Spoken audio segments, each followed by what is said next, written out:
बिस्मिल्लाहिर्रहमानिर्रहीम अस्सलामुअलैकुम। मैं हूं करामत मुगल और मेरे साथ हैं ईसा नकवी। नकवी साहब, अब जब के 8 फरवरी 2024 के इलेक्शन शेड्यूल का ऐलान हो गया है तो सबसे बड़ा सवाल ये है कि बाकियों को तो सहूलत है, क्या पीटीआई को भी आज़ादी से इलेक्शन लड़ने की सहूलत होगी? राम मुगल साहब, ये जो इस्लामाबाद है ना, शहर इक़्तिदार, हम्म। इसका वो जो मारगला पहाड़ियों वाला किनारा है, उस दामन की जानिब जब आप खड़े होकर देखते हैं ना, इस्लामाबाद के उस किनारे पर, हम्म। तो एक बड़ी लंबी सी बल खाती हुई सड़क है। वो सड़क जो है वो पाकिस्तान की इलेक्टेड और सिलेक्टेड अशराफिया की सड़क है। सही। उस सड़क के ऊपर वो लंबे मुंह वाली चमकती हुई गाड़ियाँ, वो चौड़े जुस्से वाली गाड़ियाँ, आगे पीछे प्रोटोकॉल की गाड़ियाँ गुजरती हैं। बड़ी मशहूर ज़माना सड़क है, उसको कहते हैं शाहराह दस्तूर। जी। उस शाहराह दस्तूर के ऊपर बड़ी इमारतें हैं। आगाज़ में एक इमारत है, वो पाकिस्तान के एक सिक्योरिटी के इदारे से रिलेटेड है। हम्म। फिर पीटीवी भी कहीं करीब ही है। वहाँ पर सेक्रेटेरिएट है। पाकिस्तान सेक्रेटेरिएट है, मुख्तलिफ वजारतें जो हैं उनके दफातर मौजूद हैं। फिर कैबिनेट डिवीज़न है वहाँ पे। फिर पार्लियामेंट हाउस है। फिर सुप्रीम कोर्ट ऑफ पाकिस्तान है। पार्लियामेंट लॉजेस हैं जहाँ पर जो एमएनएज और सेनेटर्स हैं उनकी रिहाइश गाहें हैं। उसके बाद सुप्रीम कोर्ट ऑफ पाकिस्तान है। फेडरल बोर्ड ऑफ रेवेन्यू है। वहीं पर दरमियान में एक और इमारत मौजूद है। आगे भी बहुत सारी इमारतें हैं। आपने डिप्लोमेटिक वैसे सारे एनक्लेव है। गिनवा तो दी नहीं, डिप्लोमेटिक एनक्लेव है, हैं। फॉरेन ऑफिस ऑफ पाकिस्तान है, इस्लामाबाद हाई कोर्ट है। बाकी नैब की बिल्डिंग है, रेडियो प्राइम पाकिस्तान है, मिनिस्टर, शरीयत कोर्ट है, कॉमसेट्स का है, जी, इलेक्शन प्राइम कमीशन मिनिस्टर है। सेक्रेटेरिएट है। वहीं पर दरमियान में जो है वो एक इलेक्शन कमीशन ऑफ पाकिस्तान की इमारत जी है। बिल्कुल। तो जो वो डरी हुई है, वो मेन रोड से थोड़ी सी पीछे हट के। हाँ, 15 और 16 दिसंबर की दरमियानी ठिठरती हुई दिसंबर की शब, यानी वो मोहसिन नकवी का शेर है ना कि ठिठरती हुई शबे स्याह वो भी तवील तर, वाह। मोहसिन हिजर के मारों पर कयामत है दिसंबर। वाह। तो वो ठंड वाली रात थी हम्म। और रिपोर्टर्स गुच्छा बना के खड़े थे उस हम्म। शख्सियत के इर्द गिर्द जो तहरीक इंसाफ के लिए बड़ी नाकाबिले बर्दाश्त और काबिल नफरत शख्सियत। हम्म। यानी अगर पीटीआई के किसी भी बंदे से, किसी लीडर से, किसी से पूछें कि कौन से ऐसे 5 लोग हैं जिनको आप ये समझते हैं कि उन्होंने इमरान खान के साथ सबसे बुरा किया और आपकी जमात के साथ, हम्म। उनमें से एक नाम वो ज़रूर लेंगे, वो है सिकंदर सुल्तान राजा साहब। सही। जो अब सिकंदर सिकंदर भी हैं, सुल्तान भी हैं और फिर राजा भी हैं। राजा भी हैं, वो तीनों नाम का ही बड़ा। उनका कॉम्बिनेशन बड़ा ज़बरदस्त है। अब उनकी अपॉइंटमेंट भी ज़ाहिर है कि की तो खान साहब की गवर्नमेंट में हुई थी, तो किसने की थी? हम्म। उसके उनकी अपनी स्टोरी है। बहरहाल ये सवाल कि इस सवाल का जवाब ना उस गुफ्तगू में है जब वो गुच्छा बना के रिपोर्टर्स खड़े हुए थे। सुप्रीम कोर्ट ऑफ पाकिस्तान से फैसला आ गया था और अभी इलेक्शन कमीशन से शेड्यूल जारी नहीं हुआ था और दरमियान में इसहाक डार साहब ने अपना शेड्यूल जारी कर दिया था इलेक्शन का और गुमगू की कैफियत थी, अबहम था। और वहाँ पर चीफ इलेक्शन कमिश्नर जो है उन्होंने इमरान खान साहब के और पीटीआई के हवाले से एक बड़ा दावा और हैरान कुन वादा किया। हम्म। वादे का पता चल जाएगा, उस पे कलीम आजिज साहब की एक गज़ल है, वो मैंने खोली भी है। वैसे तो उसका एक बड़ा मशहूर शेर है जो सबने सुना हुआ होगा कि दामन पे कोई छींट न खंजर पे कोई कोई दाग, दाग। तुम कत्ल करो हो कि करामात करो हो। वाह। तो वो सिकंदर सुल्तान राजा साहब ने जो सवाल रिपोर्टर्स ने किए और उनके जो जवाब दिए, तो उनका जो एक ख़ास मखसूस स्टाइल है उसमें ज़ेर लब मुस्कुराहट थी और माना खेज़ मुस्कुराहट थी, जो उन्होंने सुकून से आहिस्ता आहिस्ता जवाब दिए। वो जवाब जो है वो बड़े इंटरेस्टिंग है, उनके सही। ऊपर बात करेंगे। पहले मैं आपको गज़ल सुना दूं क्योंकि गज़ल का सिर्फ एक शेर नहीं, बड़े शेर रेलिवेंट है। राजा साहब और खान साहब की कहानी को अगर देखें तो, मेरे ही लहू पर गुजर औकात करो हो, मुझसे ही अमीरों की तरह बात करो हो। वाह। दिन एक सितम रात करो हो, वो दोस्त हो दुश्मन को भी तुम मात करो हो।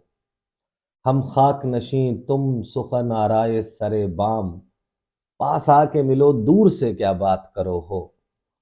हमको जो मिला है वो तुम ही से तो मिला है, हम और भुला दें तुम ही क्या बात करो हो।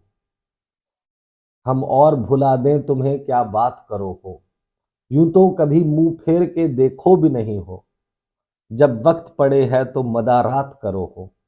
दामन पे कोई छींट ना खंजर पे कोई दाग, तुम कत्ल करो हो कि करामात करो हो। बकने भी दो आजिज को जो बोले है बके है, दीवाना है दीवाने से क्या बात करो हो। वाह। कलीम आजिज साहब का। अच्छा, अब उनसे सवालात हो रहे थे, फ़हीम अख्तर साहब ने भी उसके ऊपर कुछ ट्वीट्स किए, फिर बाकी जो रिपोर्टर्स वहाँ पर आमना मौजूद थी, दीगर जो इलेक्शन कमीशन को कवर करने वाले रिपोर्टर्स हैं, उन्होंने उसकी तफसीलात शेयर की। उसकी बेसिस के ऊपर एक स्टोरी है, वो स्टोरी मैं आपके सामने रख देता हूँ। और फिर वो कहते हैं ना कि हाथ हाथ कंगन को आरसी क्या और पढ़े लिखे को फारसी क्या, ये घोड़ा है, ये मैदान है। आज से वो टेस्ट का आगाज़ हो गया है उस दावे के और उस वादे के जो सिकंदर सुल्तान राजा साहब ने किया। यानी अगर आज 10 या 15 लोग जो हैं वो ये कुर्बानी दें पीटीआई के कि वो झंडे उठाएं और उठा के अपने मोटरसाइकिलों पर बैठ के इलेक्शन कमीशन ही चले शहर जाए। इक़्तिदार की तरफ का ज़रा रुख करें। इलेक्शन का माहौल है, देखें टेक्निकली स्पीकिंग पाकिस्तान में इंतखाबात का माहौल और मैदान सज गया था। आईने पाकिस्तान के मुताबिक जब असम्बली तहलील हुई तो आर्टिकल 224 क्लियर है कि 90 दिन में इंतखाबात होने। तो 90 दिन का मतलब यह है कि अब आप इलेक्शन सीजन स्टार्ट हो गया है, तो उसी वक्त तमाम जमातों को इजाज़त होनी चाहिए। अदरवाइज भी पाकिस्तान का आइन जो है वो शख्सी आज़ादी इजहार राय, जो उसमें इंसानी हकूक़ हैं, जो पॉलिटिकल एसोसिएशन की आज़ादी है, ये तमाम आज़ादियाँ देता है, लेकिन वो एग्जिस्ट नहीं करती थी पाकिस्तान तहरीक इंसाफ के लिए। सही। उनके लोग गिरफ्तार, पहले मैं आपको बता देता हूँ उन्होंने क्या गुफ्तगू की है और फिर उसके हवाले से कुछ हालात मैं आपके सामने रखूंगा कि क्या चल रहे हैं। जनाब सिकंदर सुल्तान राजा साहब कहते हैं पीटीआई समेत तमाम सियासी जमातों को लेवल प्लेइंग फील्ड फराहम कर रहे हैं। चीफ इलेक्शन कमिश्नर वो कहते हैं सबको फराहम कर रहे हैं। Chief election commissioner Sikandar Sultan Raja ने सुप्रीम कोर्ट के फैसले पर रद्द अमल देते हुए कहा है कि मैंने कभी नहीं कहा कि इलेक्शन में ताखीर हो सकती है। और ये भी कभी नहीं कहा इलेक्शन हो सकते हैं।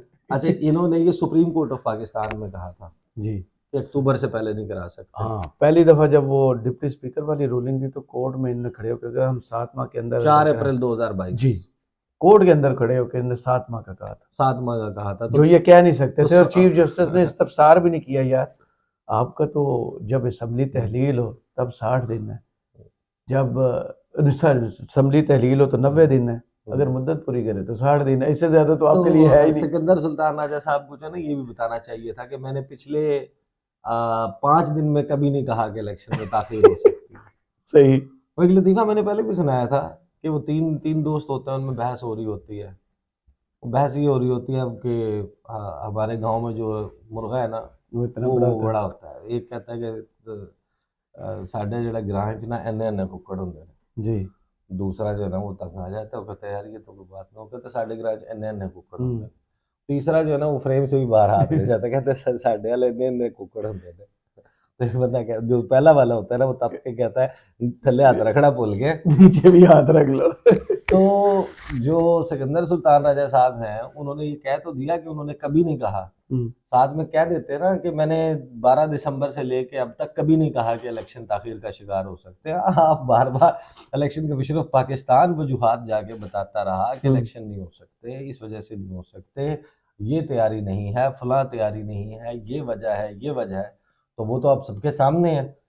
यानी ये कैसे निकल गए फिर ये आईनी मुद्दत से बाहर कैसे निकल गए इलेक्शन? अगर आप ये ना कहते थे ना चाहते थे तो कैसे निकल गए? बहरहाल आगे वो कहते हैं कि इंतखाबी शेड्यूल तैयार है, कुछ देर तक जारी कर देंगे, और फिर बाद में वो इलेक्शन शेड्यूल आ भी गया जी। अच्छा, इसमें उन्होंने जो मजीद गुफ्तगू की, इलेक्शन कमीशन में सहाफ़ियों से गैर रस्मी गुफ्तगू करते हुए चीफ इलेक्शन कमिश्नर ने कहा कि इलेक्शन शेड्यूल आ रहा है। साथ ही उन्होंने कहा कि आज हमने 2 रिपोर्ट्स बनाई हुई थी, बड़े बड़े बुर्ज उलट गए, डीसी इस्लामाबाद के हवाले से तमाम मामलात को देखा गया, डीसी इस्लामाबाद का कोई बड़ा इशू नहीं है। इन्होंने खुद ही कहा था कि चेंज करें, बिल्कुल, और वो तब्दील नहीं हुए। वो शहबाज शरीफ के दौर के तो हिने अदालत का नोटिस भी हुआ। हाँ, ये सबको मालूम है। और वो जो है 3 एमपीओ के तहत जहाँ जहाँ पर कार्रवाइयाँ चल रही हैं तो सबको मालूम है। शहरियार अफरीदी और शानदाना गुलजार वाले केस। हाँ। साथ ही चीफ इलेक्शन कमिश्नर ने कहा कि बलूचिस्तान और खैबर पख्तूनख्वा में सिक्योरिटी की सूरत हाल तशवीशनाक है। मगर दुआ गो हैं पीटीआई समेत तमाम सियासी जमातों को लेवल प्लेइंग फील्ड फराहम कर रहे हैं। कर रहे हैं। कर रहे हैं कब उनका कर रहे उन हैं ये नहीं हाँ, पता। साथ ही कहते हैं उनका कहना था कि पीटीआई के केसेस का फैसला मेरिट पर होगा, हम दुआ नहीं दवा भी करेंगे। वाह। मेरिट पर होगा फैसला। अब ये 18 दिसंबर के हवाले से उन्होंने कहा है। 18 दिसंबर को इलेक्शन कमीशन ने जो बल्ले का निशान है वो पीट पीट के थक गए जो बैरिस्टर गौहर और बाकी लोग हैं कि आप सर्टिफिकेट जारी करें, आप हमने इलेक्शन लड़ना है, वो ये सब कुछ करना है। इलेक्शन कमीशन ऑफ पाकिस्तान देखें, जो इंतखाबात का इंट्रा पार्टी इंतखाबात का मामला है ना, उसमें सवालात ज़रूर मौजूद हैं। अगर आप if you go by the book, जो किताब में लिखा हुआ उसके मुताबिक, तो पाकिस्तान की मसला ये है कि अगर पीटीआई ने नहीं करवाए, पाकिस्तान की किसी जमात ने नहीं करवाए। जी। लेकिन अगर आप इलेक्शन सिंबल एक जमात को उनमें से रोकते हैं तो ये पता चलता है कि आप टारगेट कर गलत रहे हैं। कर रहे हैं, टारगेट कर रहे हैं। मुस्लिम लीग नून ने अपने इंट्रा पार्टी इंतखाबात कैसे करवाए थे, सबको मालूम है। टीवी पर अनअपोज्ड, अनअपोज्ड, और उसका कोई शेड्यूल नहीं जारी हुआ था। कन्वेंशन सेंटर में सारी तकरीब बरह रास्त सुनने के लिए। जनवरी में जो है वो इनको आखिरी डेडलाइन मिली थी और ये वार्निंग दी गई थी कि अगर आपने अब ना करवाए तो आपको इलेक्शन सिंबल जारी नहीं होगा। उन्होंने तो जाके करवाए 15-16 जून को। जी। 15-16 जून तक आपने, और उसके बाद उसकी बुनियाद पे आपने कोई फैसला नहीं किया। तो पीटीआई स्पेसिफिक आपका जो है वो डिफरेंट रवैया है, ये सबको मालूम है। फिर आगे जनाब वो ये कहते हैं कि चीफ इलेक्शन कमिश्नर ने कहा कि तमाम जमातों को लेवल प्लेइंग फील्ड मिलेगी।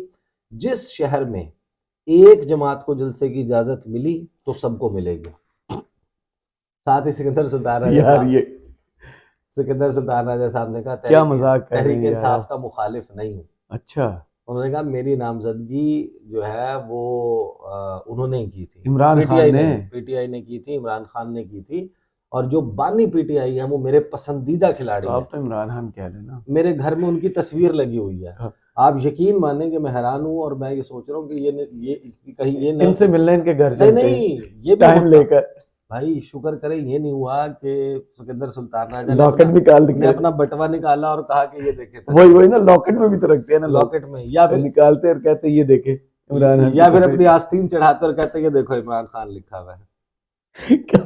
पक्का ये करके लिखा हुआ है। अभी आप शुक्र करें। कमाल करते हैं यार आप। बहरहाल बहरहाल वो कहते हैं कि मेरे पसंदीदा खिलाड़ी है, मेरे घर में उनकी तस्वीर लगी हुई है। और साथ ही सिकंदर सुल्तान राजा हो साहब सकता है इनके बच्चे जवान हो, उन्होंने जिद करके लगाई है। ने साथ ही उन्होंने कहा, सिकंदर सुल्तान राजा ने, कि अगर किसी आरओ से मुतल्लिक किसी को एतराज़ है तो इलेक्शन कमीशन से रुजू करें। इलेक्शन कमीशन एतराज़ पर रिटर्निंग ऑफिसर को तब्दील कर सकता है। अब ये तमाम टेस्ट शुरू हो गए हैं जैसे ही उन्होंने ये गुफ्तगू अगर फरमाई नून है, लीग करे इलेक्शन तो। शेड्यूल हाँ। आया है। ये भी एक इंटरेस्टिंग एंगल है।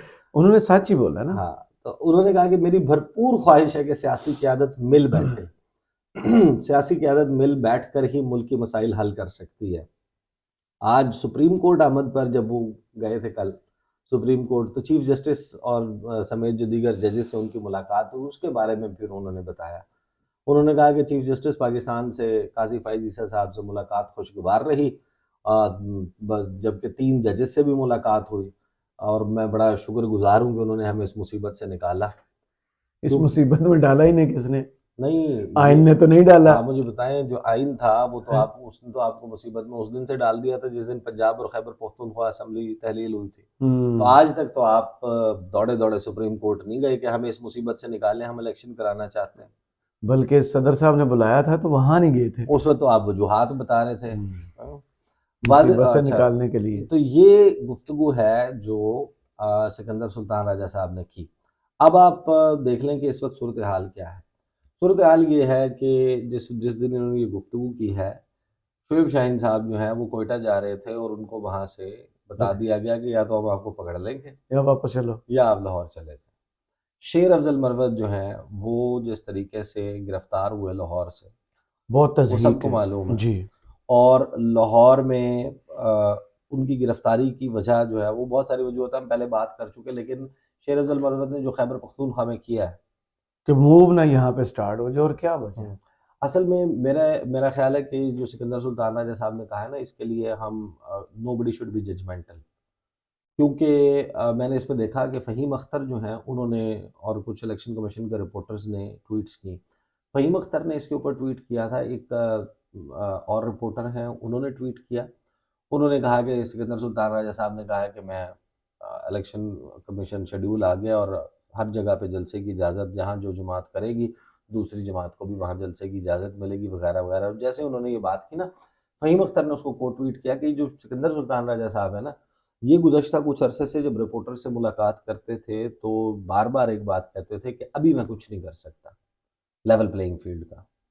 यानी उन्होंने तस्लीम भी किया कि कि अभी नहीं कर सकता, जब पीटीआई को शेड्यूल आएगा तब। उन्होंने कहा कि जब वो फ़हीम अख्तर ने कहा कि हमेशा कहते रहे हैं कि जब शेड्यूल आएगा ना, उसके बाद मेरे पास इख्तियार होगा और फिर मैं आपको दिखाऊंगा कि लेवल प्लेइंग फील्ड कैसे दैट्स होती है। गुड, अगर ये कह रहे हैं तो अगर ऐसा हो जाए तो अब इलेक्शन शेड्यूल आ गया है ना, हम्म, आज 16 दिसंबर है, हम्म। आज से आप स्टार्ट कर लें। कल पीटीआई का ऑनलाइन जलसा है।